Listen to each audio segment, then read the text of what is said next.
Welcome to Shri Rajiv Gandhi IAS academy. Friends, இந்த வீடியோவில் நம்ம முக்கியமான தலைவர்கள் பற்றி தான் பார்க்க போகிறோம். அதே மாதிரி முக்கியமான அப்பாயின்மெண்ட் தொடர்பாகவும் கரண்ட் அஃபேர்ஸாக பார்க்கலாம். ஓகே ஃப்ரெண்ட்ஸ், இந்த வீடியோடைய நோட்ஸ் எல்லாமே கீழே பிடிஎஃபாக டிஸ்கிரிப்ஷன் கொடுத்துருக்கோம். அதெல்லாமே கிளிக் பண்ணி டவுன்லோட் பண்ணிச்சிங்க. அப்புறம் நம்ம டெலிகிராம் குரூப் லிங்க்மே கீழே டிஸ்கிரிப்ஷன் கொடுத்துருக்கோம். அதுலேயுமே கிளிக் பண்ணி ஜாயின் பண்ணிங்க. ஓகே, சரி வாங்க பார்க்கலாம். ஃபஸ்ட்டு, இந்தியாவின் 14வது பிரதமர் யார்? இதற்கான ஆன்சர் நரேந்திர மோடி. இது உங்களுக்கு தெரிஞ்சிருக்கும். இப்போது நம்ம பிரதமர் பற்றி இன்னும் சில டீட்டெயில் தெரிஞ்சுக்கலாம். 2014, 2019, அப்புறம் 2024 இந்த மாதிரி 3 முறை இவர் பிரதமராக இருக்கார். இவர் எந்த தொகுதியில் போட்டிகிட்ருக்கார் அப்படின்னா, உத்தரப்பிரதேசத்துடைய வாரணாசி தொகுதியில் தான் போட்டிகிட்ருக்காரு. இவர் தொடர்ந்து 2வது அதிக கால பிரதமராக இருக்கிறார். முதல் அதிக கால பிரதமராக இருந்தவர் ஜவஹர்லால் நேரு. ஓகேவா? அடுத்தது 2வது அதிக கால பிரதமராக இருந்த சாதனை படைத்தவங்க இந்திரா காந்தி அவர்கள் தான். இப்போ இந்திரா காந்தியுடைய சாதனையும் தாண்டி பிரதமர் மோடி 2வது அதிக கால பிரதமராக இருக்கிறார். அப்புறம் இந்திய சுதந்திரத்திற்கு பிறகு பிறந்த முதல் பிரதமர் நம்ம பிரதமர் நரேந்திர மோடி அவர்கள். இவர் 1950 செப்டம்பர் 17 தான் பிறந்தார். அடுத்தது, இந்தியாவின் 15வது குடியரசுத் தலைவர் யார்? இதற்கான ஆன்சர் திரௌபதி முர்மு. இப்போ பார்த்தீங்கன்னா இவங்களுடைய சிறப்புகள் பற்றி பார்க்கலாம். சுதந்திரத்திற்கு பின் பிறந்த முதல் குடியரசுத் தலைவர் இவங்க. அடுத்தது, இந்தியாவின் முதல் பழங்குடியின குடியரசுத் தலைவர் இவங்க பார்த்தீங்கன்னா சாந்தல் பழங்குடியின இனத்தை சேர்ந்தவங்க. அடுத்தது, இந்தியாவுடைய 2வது பெண் குடியரசுத் தலைவர் இவங்க தான். அப்போ முதல் பெண் குடியரசுத் தலைவர் யார் அப்படின்னா பிரதிபா பாட்டீல் இருக்காங்களே, அவங்க தான். அப்புறம் இந்தியாவுடைய மிக இளவயது குடியரசுத் தலைவரும் இவங்க தான். இவங்களுக்கு பார்த்தீங்கன்னா 64வது வயதில் இவங்க குடியரசுத் தலைவர் ஆகிட்டாங்க. ஓகே, ஒரு முறை எக்ஸாமில் கேட்டிருந்தாங்க இவங்க எந்த பழங்குடியினத்தை சேர்ந்தவங்க அப்படின்ற மாதிரி. அடுத்தது, இந்தியாவின் 14வது குடியரசு துணைத் தலைவர் யார்? இதற்கான ஆன்சர் ஜெகதீப் தன்கர். இப்போ பார்த்தீங்க அப்படின்னா இவர் ரிசைன் பண்ணிட்டார், ராஜினாமா பண்ணிட்டார். இவர் 2022 ஆண்டு ஆகஸ்ட் 11 தேதியிலிருந்து 2025 ஆண்டு ஜூலை 21 வரைக்கும் தான் பதவியில் இருந்தார். ஓகே, இப்போ பார்த்தீங்கன்னா இனிமேல் தான் தேர்தல் நடத்தி நமக்கு அடுத்த குடியரசு துணைத் தலைவர் தேர்வு பண்ண போகிறாங்க. இவர் உடல்நிலை காரணமாக தான் ராஜினாமா பண்ணிட்டார். மேற்கு வங்காளத்துடைய முன்னாள் ஆளுநராக இருந்திருக்காரு. தன்னுடைய தொடக்க காலங்களில் வழக்கறிஞராக பணிபுரிந்திருக்காரு. அடுத்தது, இந்தியாவின் உச்ச நீதிமன்றத்தின் 52வது தலைமை நீதிபதி யார்? இதற்கான ஆன்சர் பிஆர் கவாய். இப்போ பார்த்தீங்கன்னா நம்ம சீஃப் ஜஸ்டிஸ் ஆஃப் இந்தியா யார் அப்படின்னா பிஆர் கவாய், அதாவது பூஷன் ராமகிருஷ்ண கவாய் அப்படிங்கிறவர் தான். இவர் 2025 ஆண்டு மே 14 பதவியேற்றார். 2025 ஆண்டு நவம்பர் 23 வரைக்கும் தான் இவர் பதவியில் இருப்பார். இவர் பௌத்த மதத்தை சேர்ந்தவர். அப்படி பார்க்கும்போது பௌத்த மதத்தை சேர்ந்த முதல் உச்சநீதிமன்ற தலைமை நீதிபதி இவர் தான். அடுத்தது, பட்டியலினத்தை சேர்ந்த 2வது உச்சநீதிமன்ற தலைமை நீதிபதி இவர். அப்போ முதல் யார் அப்படின்னா கேஜி பாலகிருஷ்ணன் அப்படிங்கிறவர். இவர் 2007 ஆண்டுலேருந்து 2010 ஆண்டு வரைக்கும் உச்சநீதிமன்ற தலைமை நீதிபதியாக இருந்திருக்காரு. அடுத்தது, இந்தியாவின் 26வது தலைமை தேர்தல் ஆணையர் யார்? இதற்கான ஆன்சர் ஞானேஷ்குமார்.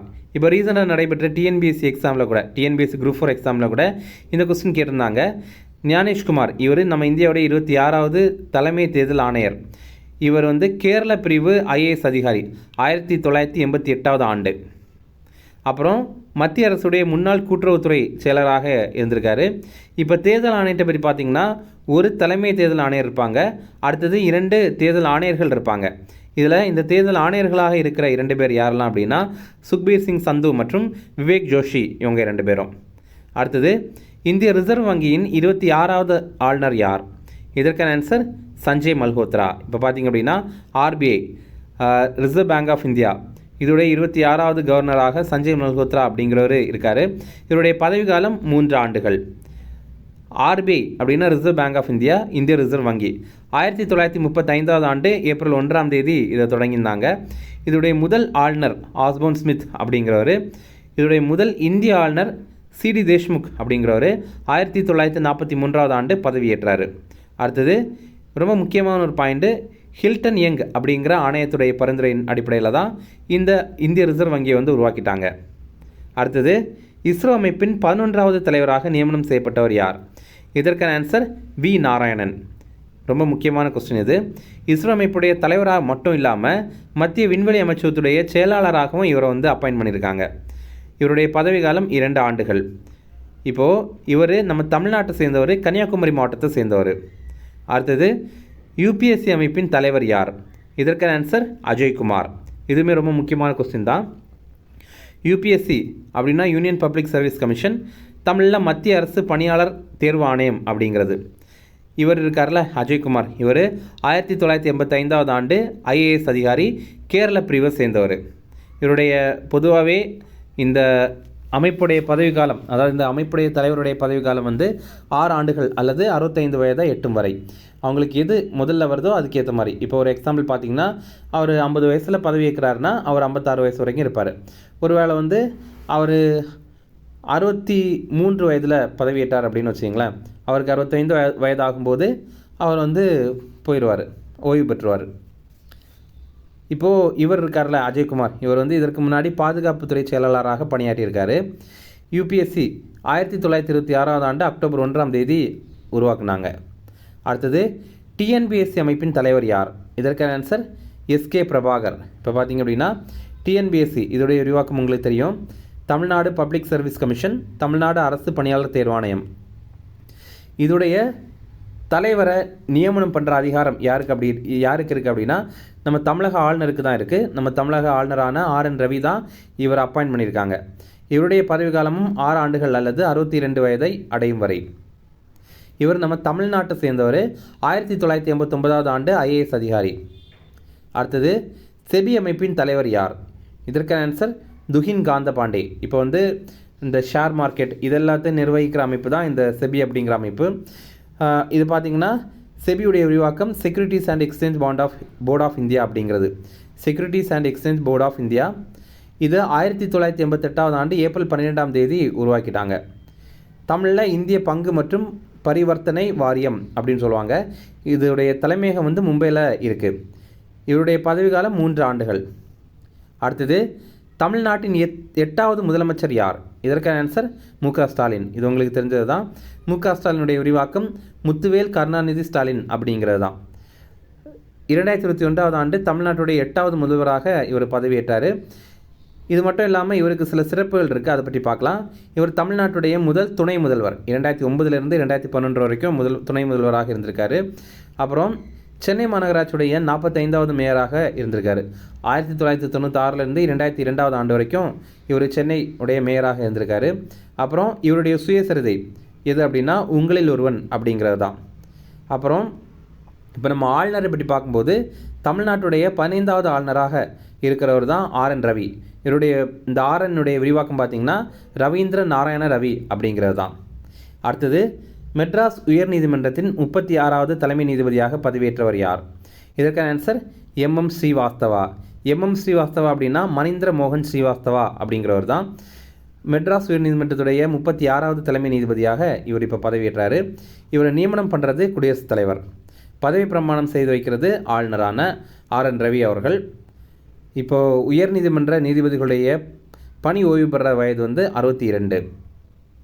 அடுத்தது 16வது நிதி ஆணையத்தின் தலைவராக நியமனம் செய்யப்பட்டவர் யார்? இதற்கான ஆன்சர் அரவிந்த் பனகாரியா. இது ரொம்ப முக்கியமானது. இப்போது நம்ம எக்ஸாம்லலாம் எப்படி கேட்குறாங்க அப்படின்னா பொறுத்துக மாதிரி கேட்டுட்டு முதல் நிதி ஆணையத்துடைய தலைவர், அப்புறம் 2வது நிதி ஆணையத்துடைய தலைவர், அப்புறம் 5வது 10வது அந்த மாதிரியெல்லாம் பொறுத்துகையில் வந்து நிறைய எக்ஸாம்பிள் கேட்டிருக்காங்க. அதனால் 1லேருந்து 16 வரைக்கும் நிதி ஆணையத்துடைய தலைவர் யார் அப்படிங்கிறத கண்டிப்பாக படித்து வச்சிங்க. அது உங்களுக்கு கண்டிப்பாக யூஸ்ஃபுல்லாக இருக்கும். இப்போ 16வது நிதி ஆணையத்துடைய செயலாளராக யாரை நியமனம் பண்ணியிருக்காங்க அப்படின்னா ரித்விக் ரஞ்சனம் பாண்டே அப்படிங்கிறவரை நியமனம் பண்ணியிருக்காங்க. இப்போ நிதி ஆணையத்துடைய பணி என்ன அப்படின்னா மத்திய மாநில வருவாயை பகிர்ந்தளிக்கிறது எப்படி அப்படிங்கிற மாதிரி பரிந்துரை வழங்குவாங்க மத்திய அரசுக்கு. இந்த 16வது நிதி ஆணையம் தங்களுடைய ரிப்போர்ட்டை 2025 ஆண்டு அக்டோபர் 31 சமர்ப்பிப்பாங்க.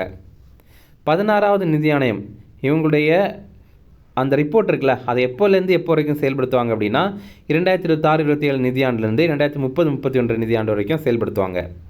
அடுத்தது இந்தியாவின் 23வது சட்ட ஆணையத்தின் தலைவராக நியமனம் செய்யப்பட்டவர் யார்? இதற்கான ஆன்சர் தினேஷ் மகேஸ்வரி. இப்போ பார்த்தீங்கன்னா நிதி ஆணையம் வேறு, சட்ட ஆணையம் வேறு, ஓகேவா? இப்போ பார்த்தீங்கன்னா லா கமிஷன் அப்படின்னு இங்கிலீஷில் சொல்லுவாங்க. 23வது சட்ட ஆணையம் போன ஆண்டு, அதாவது 2024 ஆண்டு செப்டம்பரில் அமைத்திருந்தாங்க. இதோடைய தலைவராக தினேஷ் மகேஸ்வரி அப்படிங்கிறவரை அப்பாயின்ட் பண்ணியிருக்காங்க. இவர் உச்சநீதிமன்றத்துடைய முன்னாள் நீதிபதி.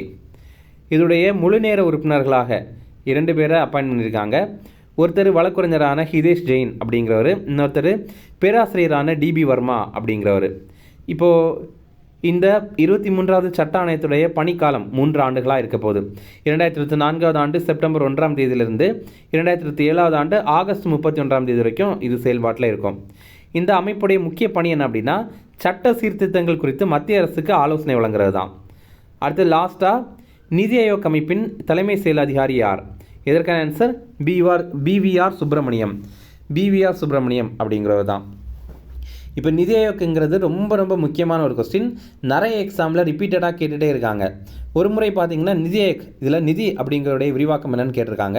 இதோடைய விரிவாக்கம் என்ன அப்படின்னா national institute for transforming India அப்படிங்கிறது. இன்னொரு முறை இது எப்போ உருவாக்கியிருந்தாங்க அப்படின்னு கேட்டிருந்தாங்க. இது 2015 ஜனவரி 1ஆம் தேதி அமைத்திருந்தாங்க. இன்னொரு முறை இது எதற்கு மாற்றாக உருவாக்கப்பட்டது அப்படின்னு கேட்டிருந்தாங்க. இது திட்டக்குழுக்கு மாற்றாக உருவாக்கப்பட்டிருக்கு. அடுத்தது இது பார்த்திங்கன்னா அரசுக்கு ஆலோசனை வழங்குகிற ஒரு அமைப்பு மட்டும்தான். ஓகேவா, அதுவுமே ஒரு முறை எக்ஸாமில் கேட்டிருந்தாங்க. அடுத்தது இதோடைய தலைவர் யார் அப்படின்னா பிரதமர் தான். இதோடைய சேர்மேன், இங்கிலீஷில் பார்த்தீங்கன்னா சேர்மேன் அல்லது சேர்பர்சன் அப்படின்னு சொல்லியிருப்பாங்க. அது யார் அப்படின்னா அது பிரதமர் தான். இது எக்ஸ் அஃபிஷியோ சேர்மேன், அதாவது பதவி வழியில் தலைவர். அதாவது யார் பிரதமராக இருக்காங்களோ, யார் இந்தியாவுக்கு பிரதமராக இருக்காங்களோ அவங்க ஆட்டோமேட்டிக்காகவே நிதி ஆயோக் அமைப்புடைய தலைவராகிடுவாங்க. அடுத்தது துணைத் தலைவரை அப்பாயின்ட் பண்ணிடுவாங்க. துணைத் தலைவர் யார் அப்படின்னா சுமன் பெரி அப்படிங்கிறவர் தான். அடுத்தது தலைமை செயல் அதிகாரி சிஇஓ யார் அப்படின்னா பிவிஆர் சுப்பிரமணியம் அப்படிங்கிறவர் தான். அவ்வளோதான் ஃப்ரெண்ட்ஸ் நம்ம ராஜீவ்காந்தி ஐஏஎஸ் அகாடமியில் டிஎன்பிஎஸ்சி குரூப் 2 குரூப் 2 எக்ஸாமுக்காக இலவச டெஸ்ட் சீரிஸ் ஸ்டார்ட் பண்ணியிருக்கோம். இது பார்த்திங்கன்னா தமிழ்லையும் இருக்குது, இங்கிலீஷ்லையும் இருக்குது. நீங்கள் நம்ம இன்ஸ்டியூட்டில் நேரடியாக இதை எழுதிக்கலாம், அல்லது ஆன்லைனில் கூட நீங்கள் எழுதிக்கலாம். இதற்கான ஷெட்யூல் கீழே டிஸ்கிரிப்ஷனில் கொடுத்துருக்கோம். அதே மாதிரி நீங்கள் காலேஜ் ஃபைனல் இயர் படிக்கிறீங்க அப்படின்னா உங்களுக்காக எஸ்எஸ்சி எக்ஸாம், பேங்கிங் எக்ஸாமுக்காக இலவச கிளாஸ் நம்ம இன்ஸ்டியூட்டில் நடத்துகிறோம். இதற்கு நீங்கள் எப்படி ஜாயின் பண்ணோம் அப்படின்னா ஸ்க்ரீனில் தெரியுற நம்பருக்கு கால் பண்ணி பேசினா மட்டும் போதும், உங்களை ஜாயின் பண்ணிப்போம். அப்புறம் பார்த்தீங்கன்னா நம்ம இன்ஸ்டியூட்டில் இந்த டிஎன்பிஎஸ்சி குரூப் 2 குரூப் 2 எக்ஸாமுக்காக இலவச கோச்சிங் நம்ம நடத்துகிறோம். இதுலேயுமே நீங்கள் ஜாயின் பண்ணிக்கலாம். நம்ம இன்ஸ்டியூட் சென்னையில் அண்ணா நகரில் இருக்குது. ஸ்க்ரீனில் தெரியுற நம்பருக்கு கால் பண்ணி நீங்கள் பேசினா மட்டும் போதும், உங்களை இந்த கிளாஸில் இணைத்துருவாங்க. இந்த வீடியோ பிடிச்சினா கண்டிப்பாக ஒரே ஒரு லைக் மட்டும் போடுங்க. நீங்கள் போடுற அந்த ஒரு லைக் மட்டும்தான் இதே மாதிரி நிறைய வீடியோ பண்ணுறதுக்கு ஒரு மோட்டிவேஷனாக இருக்கும். Okay, thank you.